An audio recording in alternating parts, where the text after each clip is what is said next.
se niddeċiedi dak li ebda gvern qabli ma kellu l-kuraġġ jiddeċiedi. Jien nemmen li l-pajjiż għandu jbiddel id-deċiżjoni u d-direzzjoni dwar din l-art. U se nkunu qegħdin niddeċiedu bis-saħħa favur in-nies. Se nkunu qed inħassar minnu fih is-sejħa pubblika li ħarġet għall-iżvilupp ta' din l-art u minflok din l-art tan sabiħa nagħtuha kollha lill-poplu tagħna f'park nazzjonali miftuħ u aħdar. Imma mhux biżżejjed irrid nagħti garanzija perpetwa lill-poplu tagħna li hemmhekk ma jinbena qatt aktar. Ħabbar dan il-Prim Ministru Roberta Bela waqt id-diskors tiegħu b'reazzjoni għal budget 2026 it-tlieta filgħaxija fil-Parlament.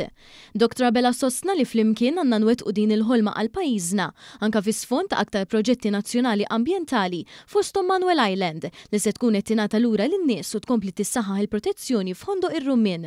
Waqt id-diskors tiegħu il-Prim Ministru aċċenna l-gidba totali tal-Oppożizzjoni dwar Stewart Healthcare. Sostna li din il-gidba ġiet iċċertifikata bħala gidba mill-ogħla istituzzjoni tal-arbitraġġ fid-dinja. Hawn tenna li se jibqa' jiddefendi kull deċiżjoni li ħadan il-Gvern immexxi minnu għax dejjem imxew b'korrettezza. Dwar il-legat li jixtieq iħalli lill-poplu l-Prim Ministru Roberta Bela ħabbar ukoll affarijiet sbieħ dwar ir-reġenerazzjoni tal-Port il-Kbir. Ir-reġenerazzjoni tal-Port il-Kbir. Reviving the Grand Harbour, celebrating heritage, creating opportunity. A Harbour Reborn Building Malta's Future. Wis nemmen fil-potenzjal ta' dik iż-żona. Flimkien mal-partners internazzjonali Chapman Taylor qed niffinalizzaw il-master plan ta' żona sħiħa u fil-bidunet tas-sena l-ġdida ser inkunu qegħdin nippreżentaw dan il-master plan lill-poplu, nidħlu f'konsultazzjoni pubblika u mbagħad jibdew jinħarġu l-espressjonijiet ta' interess fuq is-siti. Dan fil-waqt li bħalissa għaddejjin l-istudji dwar sistema ta' trasport tal-massa ma' ditta rinomata Arop. Bħalissa wkoll se jkun qed jitlaqa l-Kabinett tal-Ministri biex jiġi approvat it-tender li se jinħareġ għax-xiri ta' raba vapur Għawdex. Waqt diskors pożittiv li uri ġejjieni mill-isbaħ għal pajjiżna, il-Prim Ministru tkellem dwar il-Viżjoni Malta 2050 u li rridu nibqgħu ekonomija mill-aqwa.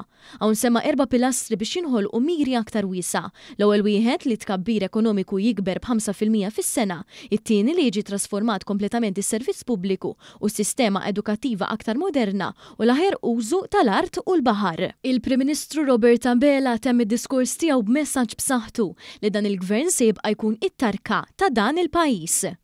Sena oħra niġu nagħtu aktar. Tajna miljuni kbar fil-ċentifi fiskali sena oħra nagħtu aktar. L-ekonomija tagħna hija l-aqwa waħda fl-Ewropa, imma sena oħra se terġa' tkun aqwa u akbar u aktar ma tikber aktar se nqasmu u nagħtu lill-poplu tagħna xi żmien sabiħ ġej għall-poplu tagħna. Aktar xogħol, pagi aħjar, aktar investiment ta' kwalità, aktar ħolm li jsir realtà. Magħna tafu fejn qegħdin, anzi magħna tafu fejn sejrin.